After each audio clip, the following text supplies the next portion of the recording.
Suf, betapa banyak dari kita yang akan mati nantinya.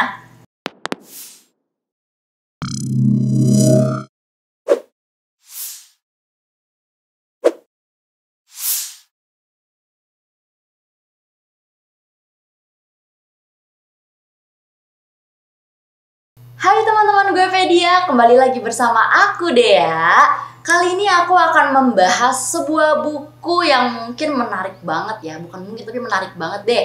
Nih aku mau tanya dulu sama kalian. Kalian pasti suka kan, salah satu dari kalian ini suka novel yang bergenre horor ya. Dari namanya aja horor ya. Seperti kita ketahui pasti kan ada hantu-hantu gitu ya. Ada hal-hal yang negatif, aura-aura negatif gitu ya kalau horor itu.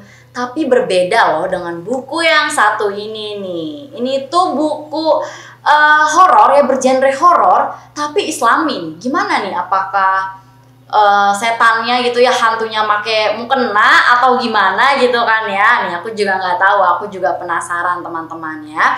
Nah, buku tentang Larangan 2 Aku Masih di Sini yang ditulis oleh Ibnu Abdillah Sufi. Beliau ini lahir di Jakarta pada tanggal 30 Mei 2003. Nah, beliau ini lahir dari sebuah keluarga yang sederhana, namun orang tuanya ini selalu mendidik anak-anaknya dengan dunia Islami sejak kecil. Pantas aja ya beliau menuliskan buku bergenre horor Islami. Nah, beliau ini saat ini sedang menempuh pendidikannya selanjutnya di negara yang berbeda, yaitu di Turki. Wah, Masya Allah banget nih. Di samping itu pula nih ya, beliau juga mempunyai sebuah komunitas yang bernama Logan ya, Life on Witnessing and Development. Nah, yang mana di dalamnya ini diikuti oleh banyak pelajar Indonesia dari sekolah dan daerah yang berbeda dengan bakat-bakat yang berbeda pula. Jadi kalau teman-teman semua tertarik untuk memperluas hubungan sosial dan juga ingin membangkitkan bakat, jangan lupa ikut komunitasnya Kak Ibnu tadi ya, yaitu @logan_community, karena di sana pastinya kita akan saling berbagi dan melengkapi ilmu satu sama lain nih.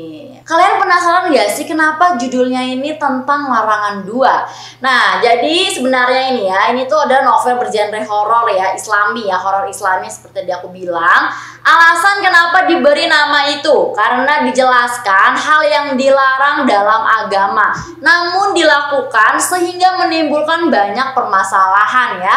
Dan pastinya angka 2 itu adalah urutan seri dari alur kisah ini.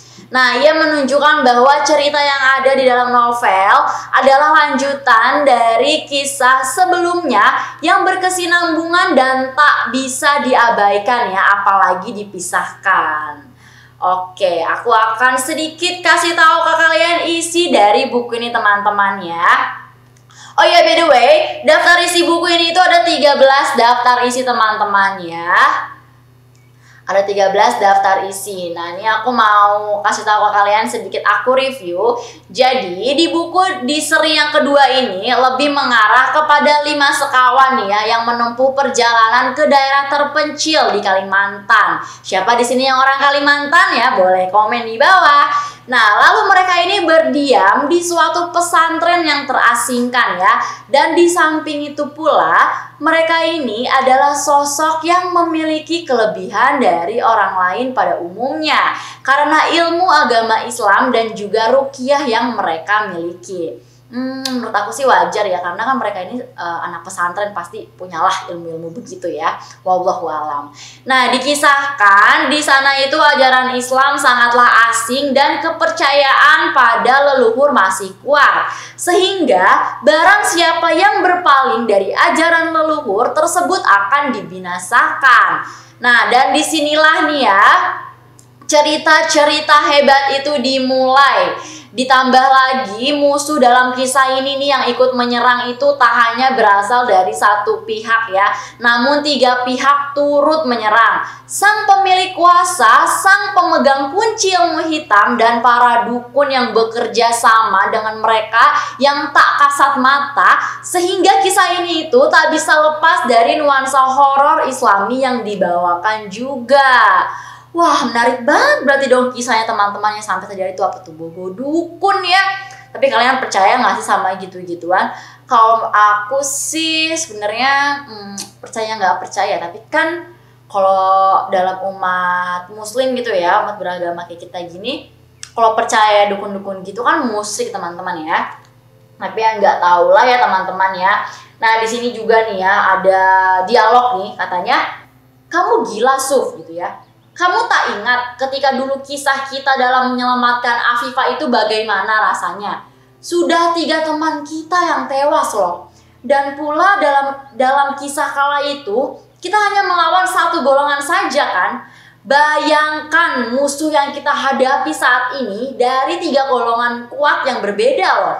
Suf, betapa banyak dari kita yang akan mati nantinya. Taufik terbangun dari posisi duduknya. Wah, ini menarik banget teman-teman ya. Lalu selepas lebih dari 6 bulan lamanya kami berpisah nih ya, si teman-temannya tadi ya.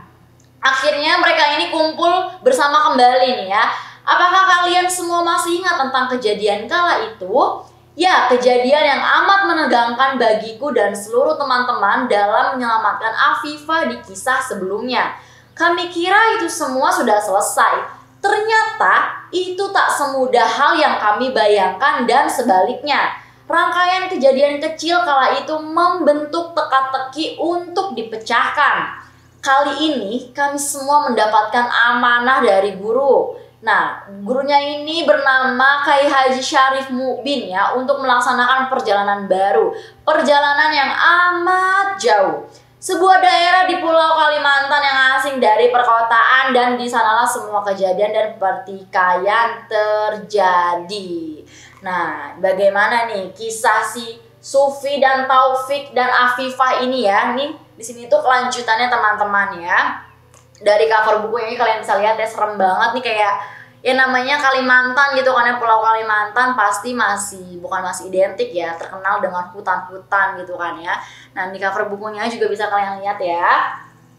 Ini seperti kayak ada rumah pesantren ya, pesantren tuh besar, lampu-lampunya juga. Namun di tengah-tengah hutan ya tuh banyak pepohonan ya, pantesan aja judulnya tentang larangan 2. Jadi sebenarnya kisah ini tuh gimana sih? Apakah Afifah ini dia dibawa oleh makhluk halus karena mungkin sikapnya yang tidak senonoh di tempat asing, lalu Sufi dan Taufik menyelamatkan mereka, namun berhasil atau tidak? Nah itu aku juga nggak tahu teman-temannya. Lebih lengkapnya lagi, lebih jelasnya lagi, kalau kalian tertarik kalian bisa baca deh buku ini ya. Bukunya juga nggak tebal-tebal banget ya, bisa kalian lihat. Paling 4 hari bisa lah ya kalian menyelesaikan membaca buku ini. Tapi menurut aku ini menarik banget teman-teman ya. Aku jadi penasaran deh, kenapa Afifah itu bisa hilang. Nah, kenapa juga nih ya mereka ini percaya dengan dukun-dukun tadi itu ya. Terus pastinya juga penasaran gimana endingnya gitu kan ya. Apakah Afifah ini bisa ditemukan? Apakah Afifah hilang selamanya ke dunia lain ya? Aku juga nggak tahu ya. Tapi kalau kalian mau tahu, kalian bisa baca buku ini teman-teman ya. Jadi kesimpulannya ini ya, buku ini itu mengajarkan kita agar tidak pernah takut dalam menghadapi keburukan sebesar apapun itu. Ditambah kesan dari petualangan Afifah bersama para teman lainnya yang sangat menegangkan. Nah, membuat kita sebagai pembaca merasa tegang nih dan ikut hadir dalam peran sebagai tokoh utama. Oh iya teman-teman nih, dalam novel ini terdapat beberapa ayat suci Al-Quran juga loh. Ayat-ayat dan doa ini adalah doa yang mempunyai faidah tersendiri sesuai dengan keadaan yang dihadapi di setiap momen di dalam cerita. Jadi ini dimohon dengan sangat agar tidak menaruh novel ini di sembarang tempat teman-teman ya. Kalau bisa, kalau kalian tidur ya dibawa tidur lah, kalau kalian pergi dibawa pergilah. Pokoknya kalian harus baca buku ini di waktu luang ya teman-teman ya. Dan jangan juga tadi ya ditaruh sembarangan ya, karena di dalamnya ada ayat-ayat suci Al-Quran ya. Nah pokoknya selayaknya aja lah kalian memperlakukan buku ini ya seperti Al-Quran gitu ya, karena di dalamnya ada ayat-ayat suci. Jadi jangan sembarangan, jangan dibawa ke tempat yang aneh-aneh juga teman-teman ya. Harus dijaga baik-baik, buku ini dirawat dengan baik. Oke teman-teman, kalian bisa beli buku ini di marketplace-nya Guepedia ya. Pastinya buku ini hanya ada di Guepedia teman-teman ya. Jangan lupa dibeli, jangan lupa di check out. Mungkin segitu aja dulu review buku tentang Larangan 2 ini. Aku masih di sini. Jangan lupa di like, di komen, di share, dan di subscribe YouTube ya Guepedia ya. Karena subscribe itu gratis. Kalau kalian ada saran, ada kesan, ada pesan yang ingin disampaikan, silahkan komen di bawah teman-teman ya. Jangan lupa juga dinyalain notifikasi loncengnya teman-teman ya, supaya kalian itu gak ketinggalan informasi-informasi review-review buku yang menarik lainnya dari aku. Sampai jumpa di episode selanjutnya teman-teman. Bye!